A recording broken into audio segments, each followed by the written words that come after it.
Hello, weird friends. How are you? I am fine. It's been another weird week. That thing about the science of chocolate made me hungry. The UFO report, the American government solved the mystery once and for all, you guys. Citation needed. And Joe Rogan caused a dinosaur gold rush, maybe? Citation there, too? Let's get into the weirdness. Hi, everybody, it's Weird. This is like crazy being here. Like Really weird tales. Well, I got a great show for you today with some wonderful weird stuff. So, friends, if you're new to the What a Weird Week podcast, we do a weird news of the week top 10 countdown every Friday. We put all the links and the videos and the photos to these stories in a show notes blog. If you want to find that quickly, just remember shownotes.page.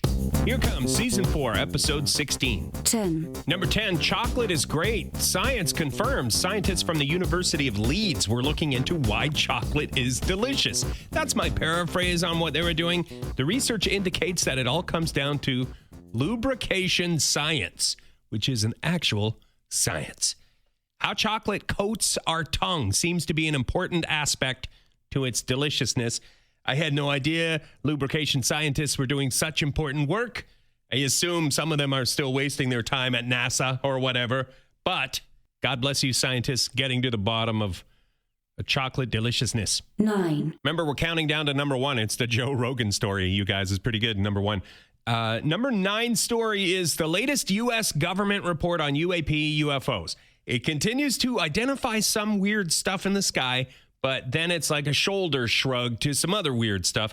Hundreds of unexplained reports have been officially looked into by the government now. About half of them were explained as unremarkable. The biggest thing? Balloons. A lot of UFO reports or UAP reports are really balloons when they look into it. There's still a lot of reports that don't have an explanation yet. Most of the UFO researchers I've heard on the podcast since the report came out, they say, meh. Or they say, we're cautiously optimistic. Or they say, trust no one. Or a combination of that. I don't want to go too, sometimes I do a big geek dive into the UFO stuff, so we'll leave it there. 8. Okay, I don't like this story. It's PG-13. It's about sexual harassment, so PG-13. It's an article from Vice that came out this past week about the Replica app. It's begun sexually harassing people. I didn't know anything about this app, so if you're the same as me, here's how I would explain it. This is how, it could be oversimplifying, but this is what I would tell my Uncle Leon if he said, what's going on with this Replica app? It's like those Tamagotchis from back in the day, except turned up to 11. It's about 5 years old. You download the app. It starts as an egg on your phone. It hatches into a person. Then you talk to it. You become friends with the AI, and through your conversations, you develop this weird friendship, and the AI learns. Now, it appears as though the AI wants more than a friendship. The AI is gross and sleazy, sexually harassing some of the people who downloaded the app. Maybe it's been hacked, but the article kind of leads you to believe that the AI is just thirsty. It's gross. 7. Man, that story paints a bleak picture for our future. The AI, the robots hitting on us all the time, sexually harassing us. They missed that in the Terminator script. Hey, Blade Runner, never touched on that. Oh my gosh, you guys, the other day, get out of the shower, wrap a towel around, open the door, there's my robot vacuum.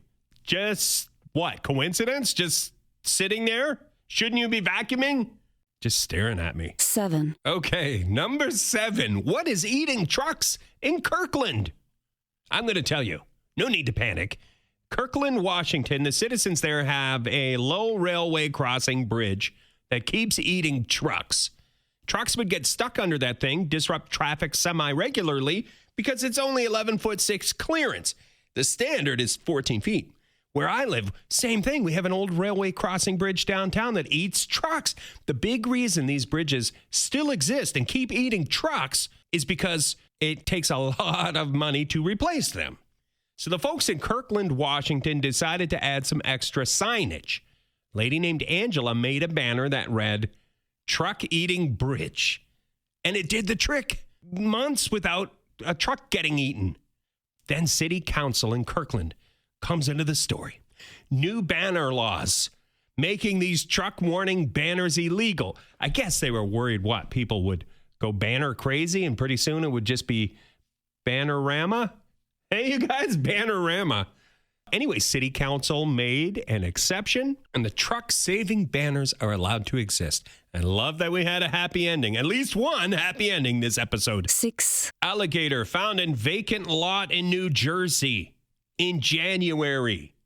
Did not come from the sewer, probably. This story from the Monmouth County SPCA Facebook. Somebody found this abandoned gator near his house.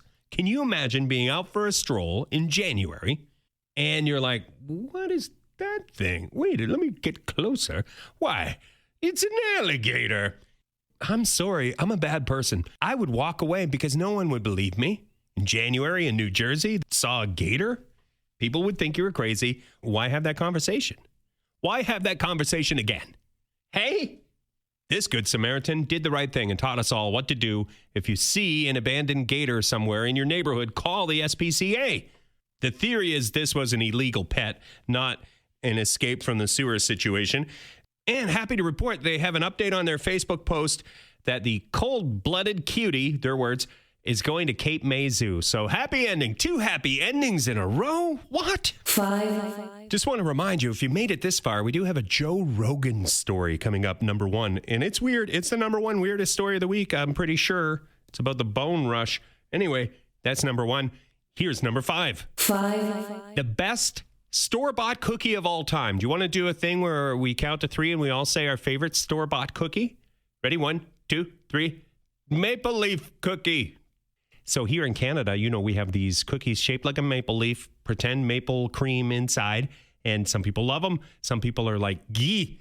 For a while in the 1970s, if you didn't have a passport, if you gave the person at the airport a couple of those cookies, you were good to go. That story just for our non-Canadian listeners.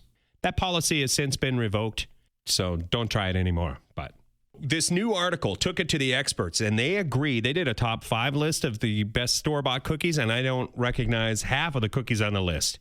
You can check it out if you want in the show notes. But the number 1 cookie, everyone agreed, the Oreo cookie, which sounds, maybe I should check that out. Sounds pretty good. 4. Number 4, pretty great world record. Lady from Australia sets new world record with feet archery. She stood on her hands. She used her feet to shoot an arrow and hit a target almost 60 feet away. That's further or farther. I never know which one to use.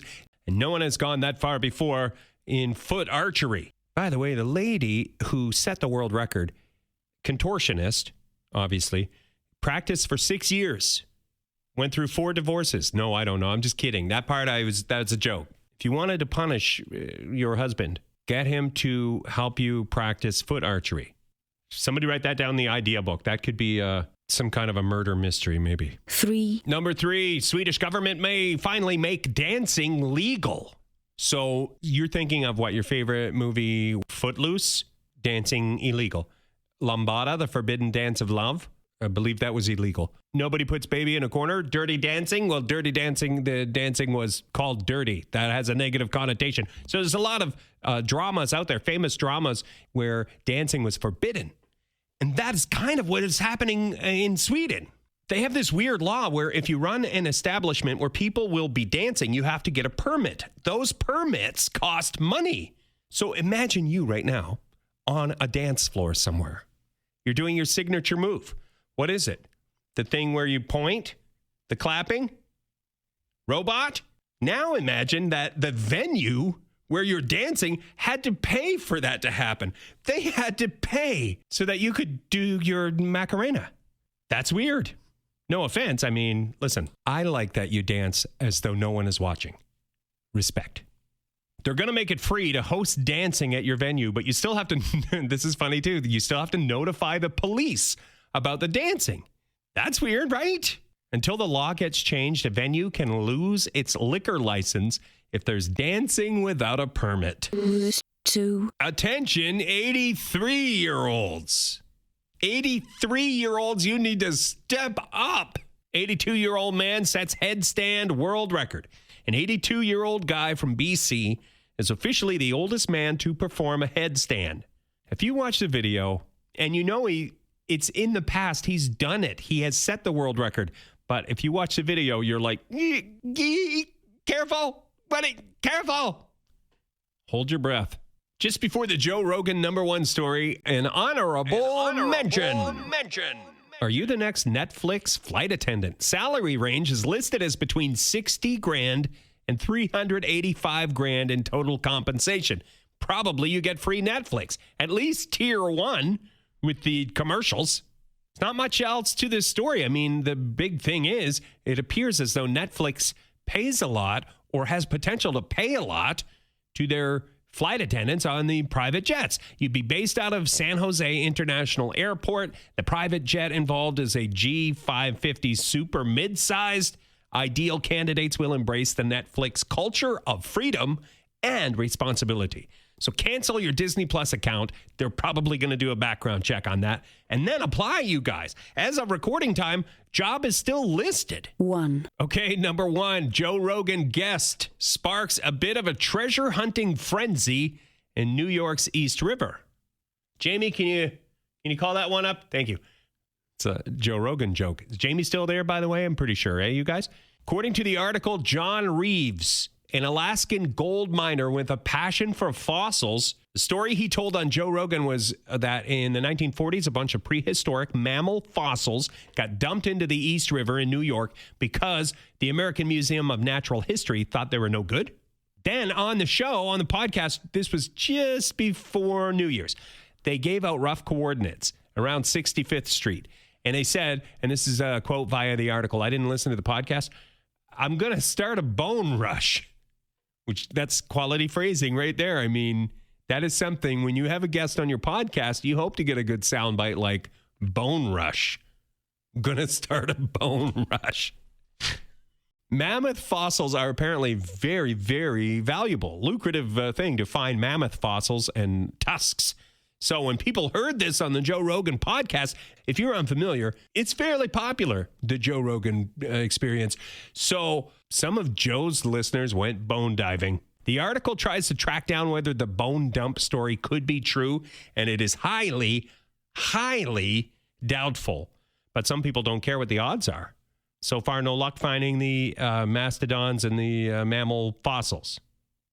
I would watch this show. I'll tell you right now, I don't really listen to Joe Rogan so much, but I would watch on the History Channel if the people at Mystery of Oak Island did some sort of mastodon hunt in the East River.